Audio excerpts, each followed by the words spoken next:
Hello, class. Today we're going to be talking about a technique called stenciling or masking. So whenever we're using masking, we're using tape to cover up certain elements of our composition so that they're protected from paint or any kind of spray paint that we want to put on top of them.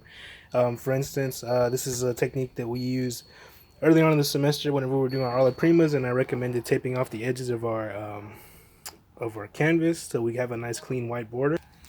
You can see that once I remove the tape, we can see that the tape itself was actually protecting the canvas from being exposed to the spray paint that I applied on this surface. It did leach out a little bit underneath, so that was my mistake. I should have pressed down a little bit harder to create a tighter bond between the tape and the canvas before spraying.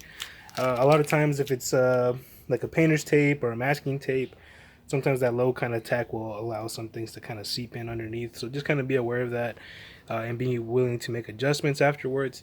This is kind of a learning process, and mistakes do happen along the way, but that's okay as long as we, have a firm path on how we want to move forward and make corrections on these surfaces.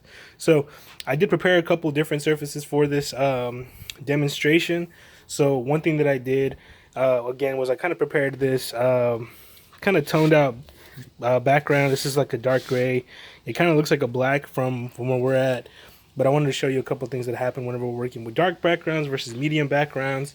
So that's just for comparison, right? So this is the blue painted background that I was talking about a second ago, and what I did was I took my masking tape, which you can buy at like a HEB. Make sure it is kind of like this brown packing tape versus like a painter's tape. The reason I like to use this kind of light tan masking tape is that it is kind of semi-transparent, so it allows me to see through and see kind of where more or less my tone background is, so that I can compose my elements within that background. So that's a really great tool to use if you're using like a blue painter's tape or like a different darker colored masking tape. You a lot of times cannot see through that, and it's a little bit harder to compose. So for the intents of this demonstration, I will be using this kind of tan masking tape to again create a barrier between the background of my painting and then the elements that I'm going to be composing on top of it today. So the technique that I'm going to be using next is going to be our pressure transfer technique that we just learned for our last painting. So what I want to do is transfer this silhouette onto my masking tape, and I'm going to show you the way masks work different ways, whether we're activating the silhouette itself or we're activating the background behind it. What happens when we have a light silhouette on a dark background, and what happens when we have a dark silhouette on a light background. So the things that change there will become evident as we kind of work through the demonstration. So let me go ahead and transfer my silhouette to my masking tape, and that'll kind of give me a guide of where I can cut, and then we'll go from there. And just to recap with our pressure transfer method, I do have my photocopy, and then on the back side I did tone it out with some graphite. So you don't try to tone the whole thing out. I'm really just looking for the contour here because I am going to be cutting out the silhouette. So all I did on the back side was just basically hit with the graphite where my contour is on the back, so that whenever I transfer it, I'm only really focusing on the contour, and I'm not making a huge mess on my canvas. Okay, so I use my pressure transfer technique to go ahead and transfer the silhouette of my figure here onto my masking tape. So the reason I did it twice is because I want to show you again a couple different applications moving forward. For this demonstration, I'm going to show you what happens when we put a dark silhouette on a light background, and then what happens when we put a light silhouette on a kind of darkish background, right? So how those two things kind of read differently. We talked about how values kind of read in compositions. Bright colors tend to kind of come forward and kind of take on the appearance of the figure, whereas kind of a dark silhouette might take on the appearance of maybe like a void in a background. So one again kind of looks like a figure, and then one looks like it's kind of like a hole in the composition. So we'll see what that looks like. The left one I'm going to hit with some black spray paint, and the right one I'm going to hit with some bright orange. So we'll kind of see what the difference is between those, which one looks like it's coming forward, and then which one looks like it's almost kind of like a window or a cutout into the background. So what I'm going to do that, to achieve that, is a craft knife or an X-Acto knife that you can get at Walmart. You can get it at Home Depot. You can get it anywhere, and for the most part, it usually does come with a set of blades. So this is what that craft knife will look like. These are very sharp. If you don't want to work with the craft knife, um, if you're not confident, I don't recommend working with it. If you want to lay out this kind of masking tape kind of mask, you can do that if you don't feel comfortable with it. Another approach that we can do is kind of using contact paper or even vinyl that you can cut out like from those Cricut cutters. Those can be cut out with scissors and then kind of stuck onto the canvas like a sticker itself. And that's a slightly safer way to go about this. The reason I like to use the craft cutter because I've used it several times before. I'm comfortable with it, and the actual range of motion that I get with it is very similar to what I would get with a pencil.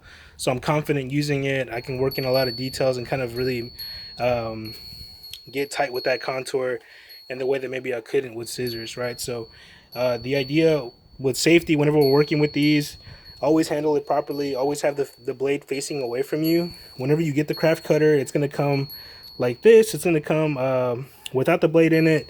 So in order to put the blade in, we're going to turn this to the left. So right now I'm turning it to the left to loosen up the head here.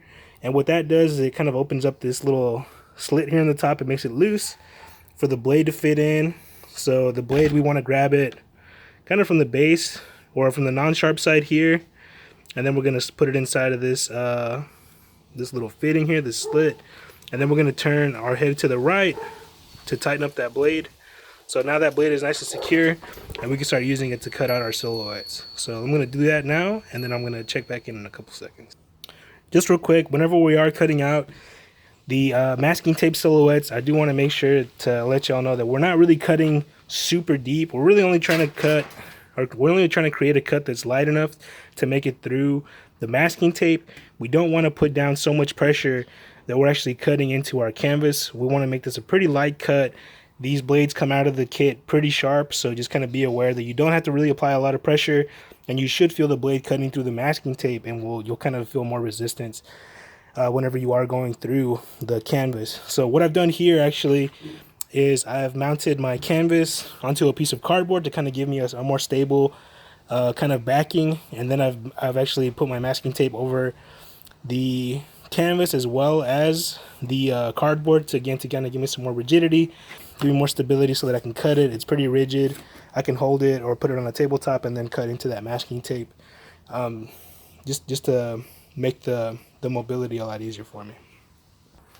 Okay, so here I've actually peeled back the mask that I cut out from my silhouette, my first silhouette. So you can see here that once I peel off the mask that I carved out, I exposed the canvas underneath. So this is my blue tone background that I was talking about before. This is exposed canvas. This is the masked part of the canvas. This is protected. This is open for future applications. So if I'm going to go back in here and spray paint this, whenever I spray paint this open area, this is going to get spray paint on it, but everything that still has a tape on it will not. So the masking portion of this is to create these kind of forms quickly without really having to do too much, without there being too much concern about what's going on with the background or the inactive areas.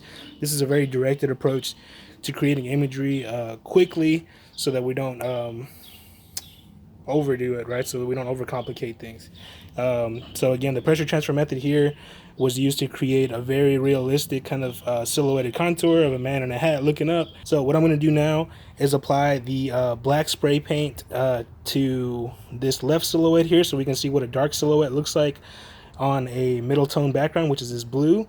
And then once I have that spray painted, I'm going to let that dry, and then I'm going to come back and I'm going to peel off the second silhouette. And once this is dry, I can actually go back in with another layer of masking tape and protect the black silhouette while leaving this open and exposed to receive light silhouette, right? So I'm going to do that next. So let's check back in a couple seconds once that silhouette is spray painted black. Whenever we're working with spray paint and these kind of masks here, or even any other kind of surface that we're kind of working with, whenever we're trying to apply a nice even coverage on our surface, we really kind of want to work with like a misting pattern. One mistake that I make a lot is sometimes in order to get full coverage, I'll kind of sit in an area for too long. And what that does is kind of like we saw in the other canvas that I prepared, it creates this kind of bleeding effect where a lot of the paint will kind of leach out or leach underneath our stencil or underneath our mask.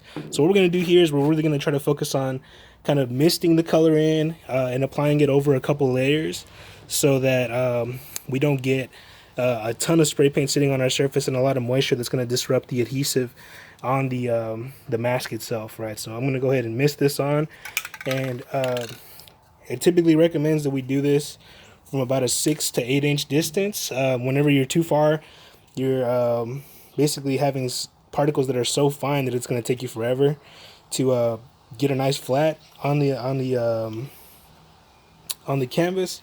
So that 6 to 8 is a nice kind of happy medium whenever we're trying to create a couple layers of spray paint to create a nice flat.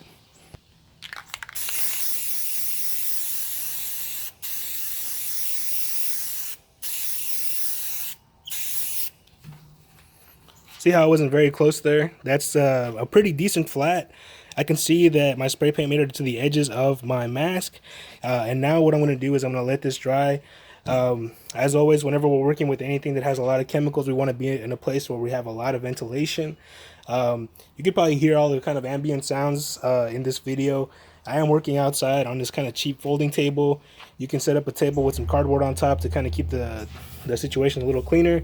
But do work outside if you are going to be working with spray paint. Even the acrylic non-toxic spray paints still have a propellant that is still a toxin, so you want to do that outside so that we're staying safe and that we're also not making a huge mess, right? So other benefit of working outside, especially on a day like today, is that we have a lot of sunlight.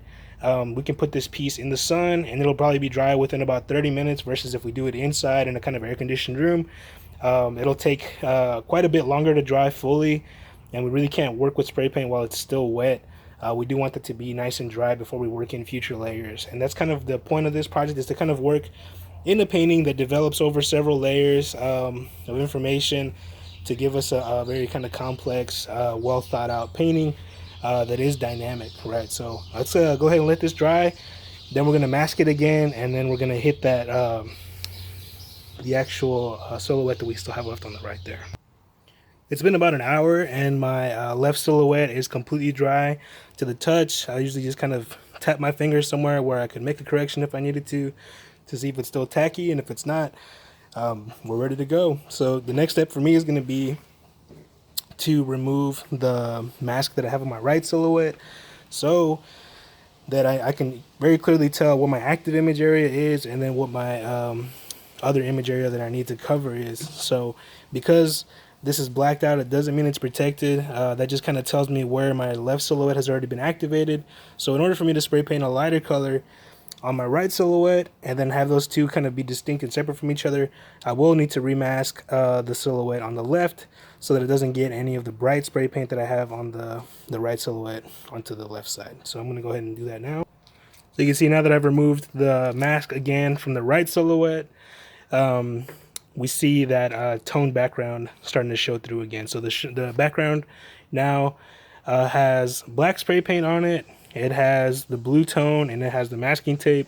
Where the masking tape is, underneath that masking tape is still going to be blue. What I'm going to hit on top right now is going to be kind of like a bright fluorescent orange. So we're going to have 3 colors by the end of this, at least in our 2 silhouettes, and we'll take a look at the kind of relationships we can start to notice there. Alright, so here on the left, I've gone ahead and covered up the area where my black silhouette is with some tape. It's just kind of a crude covering. It's not super detailed. It's just for me to kind of cover that open area that I know will become activated again if it does get any other spray paint on it.